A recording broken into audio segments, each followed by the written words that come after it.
पूरे विपक्ष में अगर मोदी सरकार पर सबसे जोरदार हमला किसी की तरफ से होता है तो वो अरविंद केजरीवाल है। कई दिन जेल में बिताकर आए हैं, जमानत पर बाहर चल रहे हैं, लेकिन तेवरों में कोई कमी नहीं आई है।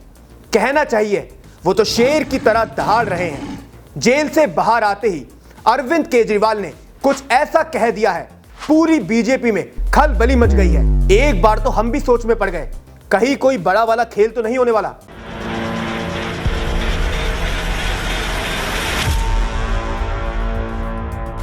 आज हमारे पास आप लोगों के लिए कुछ खास है, कुछ ऐसे इनपुट आपको देते हैं जो शायद कहीं और नहीं मिलने वाले। अरविंद केजरीवाल ने जेल से बाहर आते ही बीजेपी कार्यकर्ताओं को डाउट में डाल दिया है। कहना चाहिए चुनावी मौसम में कई तरह की शंकाएं पैदा कर दी हैं। केजरीवाल ने सिर्फ 3 नाम का जिक्र किया और पूरी बीजेपी हिल गई। नरेंद्र मोदी, अमित शाह और यूपी के मुख्यमंत्री योगी आदित्यनाथ। क्यों हिला डाला ना? अंग्रेज कई साल पहले भारत छोड़ चुके हैं। उनका तरीका सिंपल था, फूट करो, राज करो। लड़ाई करवाते थे और अपना काम निकल जाता था। अब अंग्रेजों की उस पुरानी तकनीक को हमारे केजरीवाल साहब ने इस्तेमाल किया है। देश को बता रहे हैं मोदी प्रधानमंत्री नहीं बनेंगे, अमित शाह को पीएम पद दिया जाएगा, योगी आदित्यनाथ सीएम पद से इस्तीफा दे देंगे। मजा नहीं आ रहा है।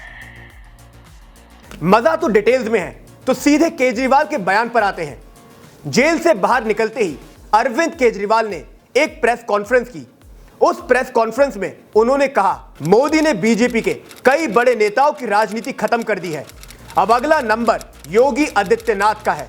अगर इनकी सरकार आई तो 2 महीने में योगी को हटा देंगे। अब केजरीवाल का दिमाग देख रहे हैं आप, किसी छोटे नेता या कार्यकर्ता को नहीं पकड़ा, सीधे योगी को लेकर बयान भी क्या, बोलना चाहिए, डराने का काम किया है। खुद सोचिए, किसी सीएम को अगर यह कह दिया जाए आप सिर्फ कुछ दिनों के मुख्यमंत्री हैं, मीडिया के सामने कितना भी शिष्टाचार चले, दिल की धड़कनें तो बढ़ जाएंगी।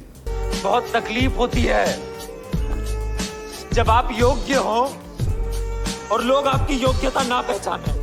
अरे आपको कैसे भूल गए, शिवराज सिंह चौहान को जैसा दर्द हुआ था वही फीलिंग योगी जी को भी आ सकती है। अब केजरीवाल तो यही चाहते हैं योगी के मन में डाउट क्रिएट हो, उन्हें लगने लग जाए मोदी शाह मुझे हटाना चाहते हैं। यह बात अगर माइंड में सेट हो गई, केजरीवाल का गोल पूरा हो जाएगा। वैसे केजरीवाल बहुत बड़े खिलाड़ी हैं, सिर्फ योगी पर अपना हमला नहीं रखा है, बड़ी चालाकी से पीएम मोदी और अमित शाह को भी साथ में लपेट लिया। बीजेपी में एक रूल चल रहा है, 75 साल की उम्र होते ही पॉलिटिकल रिटायरमेंट ले लेना है। लगता है जेल में केजरीवाल ने बीजेपी की गाइड बुक काफी तसल्ली से पढ़ी है। इसी वजह से उन्होंने बीजेपी के नियम का जिक्र कर मोदी जी को संन्यास लेने के लिए कह दिया है। केजरीवाल ने कहा 2014 में मोदी ने नियम बनाया था 75 साल की उम्र के बाद बीजेपी नेता रिटायर हो जाएंगे। अगले साल पीएम मोदी 75 साल के हो रहे हैं, यानी कि मोदी अपने लिए नहीं अमित शाह के लिए वोट मांग रहे हैं। अमित शाह को पीएम बनाने के लिए वोट मांगे जा रहे हैं। अब पॉलिटिकली सोचें तो यह कितना खतरनाक स्टेटमेंट है। केजरीवाल ने एक तीर से 2 निशाने लगाए हैं। सबसे पहले बीजेपी में जो मोदी के लॉयल सपोर्टर हैं उन्हें बताया आपके मोदी पीएम नहीं बनेंगे, वो तो अमित शाह को कुर्सी सौंप देंगे। अब शाह कितने भी पॉपुलर हों, लेकिन यह कह दिया जाए कि बीजेपी का हर नेता इजीली मोदी के ऊपर अमित शाह को एक्सेप्ट कर लेगा, ऐसा नहीं होने वाला। मतलब साफ है, अगर यह परसेप्शन बना बीजेपी के अंदर ही बगावत का खतरा बढ़ जाएगा। अब जरा एज अ वोटर भी सोचिए, अगर आप मोदी समर्थक हैं एंड आपको बार बार बोला जाए कि मोदी पीएम नहीं बनेंगे, क्या आपकी वोटिंग इन्फ्लुएंस नहीं होगी? एक बार तो मन में आएगा मेरा वोट सिर्फ मोदी के लिए है, किसी और के लिए नहीं। अगर यह धारणा पक्की हो गई, 24 के रण में बीजेपी के साथ खेल हो जाएगा एंड केजरीवाल का प्लान सक्सेसफुल। केजरीवाल देश की हवा समझ चुके हैं, उन्हें पता है बीजेपी से ज्यादा मोदी के नाम पर वोट है, तो वोटर को ही कंफ्यूज कर दिया जाए, बोल दिया जाए कि मोदी पीएम नहीं बनेंगे। What an idea, सर जी।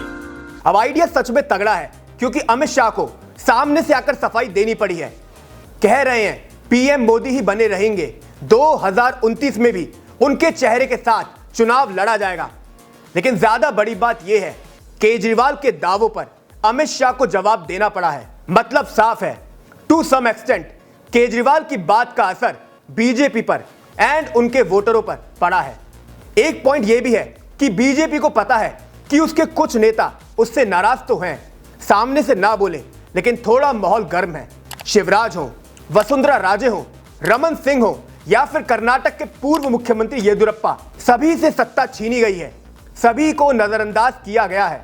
हो सकता है जो नाराजगी अभी बीजेपी ना समझ पा रही हो, केजरीवाल ने वो पकड़ ली और इसी वजह से वे लगातार बीजेपी को लड़वाने का काम कर रहे हैं। अब चुनाव में केजरीवाल की रणनीति कितना रंग लाती है पता चलेगा, लेकिन कहना पड़ेगा शुद्ध देसी राजनीति करने में अरविंद केजरीवाल एक्सपर्ट हो गए हैं। नमस्कार।